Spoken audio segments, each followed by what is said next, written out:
हमारी कॉमरेड, हमारी साथी उमर खालिद पिछले इतने दिनों से 1 साल से ज्यादा हो गए वो जेल के अंदर है। कहीं पे उनका बेल नहीं होता, कहीं पे उनका सुनवाई नहीं होता। और हमने देखा कुछ दिन पहले गुजरात के अंदर बिल्किस बानो के जो गैंग रेपिस्ट थे, किसी के घर में शादी है इसलिए उनको पैरोल में छोड़ दिया गया। इस देश का जो सरकार है आपके सामने खुली चुनौती दे रहा है। अगर आप गरीबों के बारे में बात करेंगे, छात्रों के अधिकारों के बारे में बात करेंगे, नागरिकों के अधिकारों के बारे में बात करेंगे, इस देश के अंदर संविधान को लेकर बात करेंगे, आप जेल के अंदर रहेंगे। लेकिन अगर आप बीजेपी आरएसएस करेंगे, हिंदुत्व की राजनीति करेंगे, अगर आप मुसलमान औरतों के साथ गैंग रेप करेंगे तो आपके लिए खुली छूट दिया जाएगा। हम लोगों को तय करना पड़ेगा हम किसके साथ रहेंगे। हमारे पीढ़ी के लोग, हमारे जनरेशन के लोग जय श्री राम बोल के हिंदुत्व का झंडा लेके मस्जिद तोड़ने जाते हैं तो वो इसलिए है क्योंकि वो जो आइडियोलॉजिकल वैक्यूम तैयार हुआ था 90 के दौर से, बीजेपी आरएसएस 2014 साल के बाद से हमारी देश के अंदर इस नफरत को हमारे दिमाग में घुसाया है। जो हमारे कांग्रेस हैं, सारे लोगों को हमारी तरफ से क्रांतिकारी इस्तकबाल, जय भीम, लाल सलाम। इस देश के ज्यादातर लोग 1945 के बाद से वो जब राजनीति के अंदर आए, उनके अंदर एक एंटी कॉलोनियल स्पिरिट था। ब्रिटिश राज के खिलाफ वो बात कर रहे थे, औपनिवेशवाद के विरोध में वो बात कर रहे थे। उनकी जो राजनीति था उस राजनीति के अंदर एंटी कॉलोनियलिज्म था, एंटी इंपीरियलिज्म था।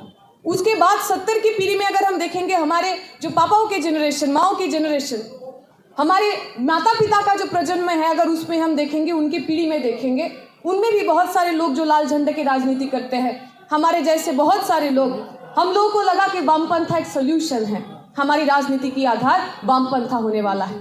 हमारी आंखों के सामने, उन लोगों की आंखों के सामने एक सोवियत रशिया था जिसको देख के वो सपना देखते थे कि आदर्श दुनिया, एक प्यारा दुनिया, एक सुनहरी दुनिया कैसा होगा, सोवियत रशिया जैसा होगा।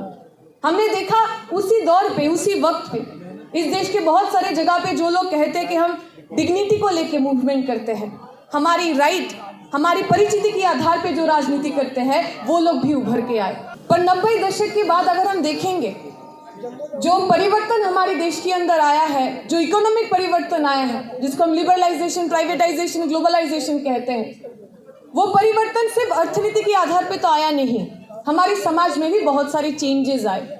जो लोग इसके पहले कलेक्टिविटी में विश्वास करते थे, एकता में विश्वास करते थे, युद्धबद्धता में विश्वास करते थे, वो लोग इंडिविजुअल बनने लगे, अकेला बनने लगे।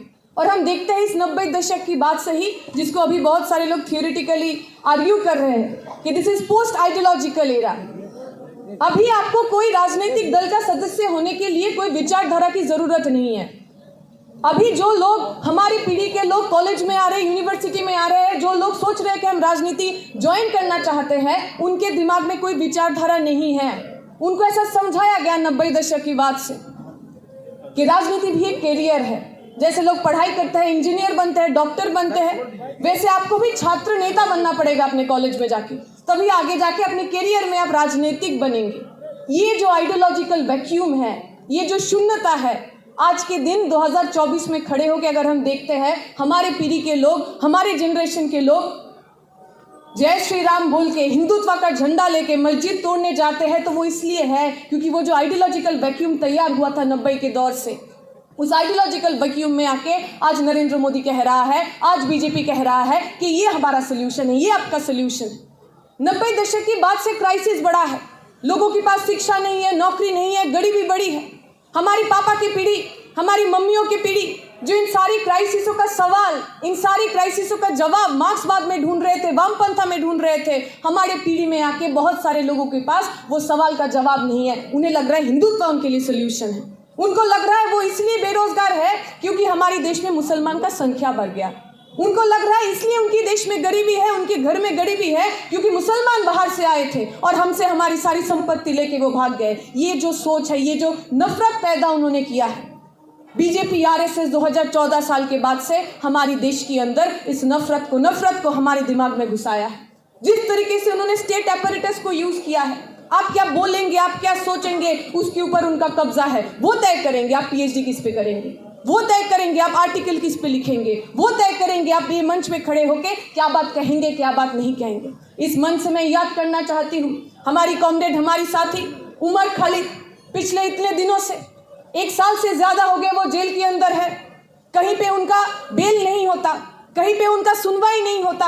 और हमने देखा कुछ दिन पहले गुजरात के अंदर बिल्किस बानो के जो गैंग रेपिस्ट थे, किसी के घर में शादी है इसलिए उनको पैरोल में छोड़ दिया गया। इस देश का जो सरकार है आपके सामने खुली चुनौती दे रहा है। अगर आप गरीबों के बारे में बात करेंगे, छात्रों के अधिकारों के बारे में बात करेंगे, नागरिक के अधिकारों के बारे में बात करेंगे, इस देश के अंदर संविधान को लेकर बात करेंगे, आप जेल के अंदर रहेंगे। लेकिन अगर आप बीजेपी आरएसएस करेंगे, हिंदुत्व की राजनीति करेंगे, अगर आप मुसलमान औरतों के साथ गैंग रेप करेंगे तो आपके लिए खुली छूट दिया जाएगा। हम लोगों को तय करना पड़ेगा हम किसके साथ रहेंगे। उनके साथ रहेंगे जो लोग इस देश को धर्म के नाम पे, मजहब के नाम पे बांटना चाहता है, या फिर उनके साथ रहेंगे जो इस देश को बांधना चाहता है, जोड़ना चाहते हैं। हम लोग ये स्लोगन देते हैं कि अगर वो हमें नफरत से तोड़ेंगे तो हम भी भगत सिंह के औलाद है, हम भी इनकलाब से जोड़ेंगे, हम हार नहीं मानेंगे, सर नहीं झुकाएंगे।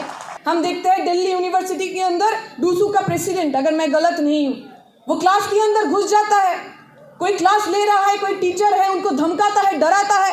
हम कह रहे हैं कि जो स्ट्रक्चर है उसके खिलाफ बात करना कोई गलत बात नहीं है, ऑफकोर्स करना चाहिए, पर किसके खिलाफ बात कर रहे हो आप? कहाँ थे ये डूसू के एबीवीपी के लोग जब हमारे यूनिवर्सिटीज के अंदर फीस बढ़ोतरी हो रही थी? कहाँ थे ये एबीवीपी के लोग जब हमारे स्कॉलरशिप हमसे छीने जा रहे थे?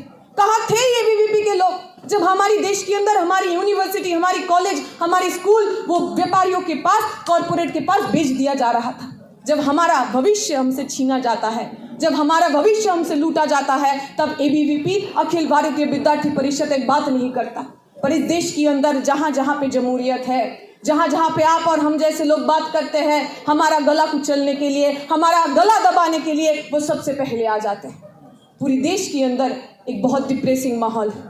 अगर हम लोग यहाँ पे बैठ के ये नाकार दे के नहीं देश में सब भला चंगा चल रहा है, तब तो हमारे में और नरेंद्र मोदी में कोई अंतर नहीं रहेगा। वो भी कहते हैं सब चंगा सी, हम भी कह देंगे सब चंगा सी। नहीं है सब चंगा, नहीं है सब कुछ ठीक, दुख का माहौल है, परेशानी का माहौल है। लेकिन इसके खिलाफ भी, इस दुख के दौर में भी, इस अंधेरे के दौर में भी कुछ लोग गाना गा रहे हैं। हमने देखा है हमारे किसानों ने पंजाब से चल के आ गए थे, दिल्ली 1 साल तक बंद करके रख दिए थे।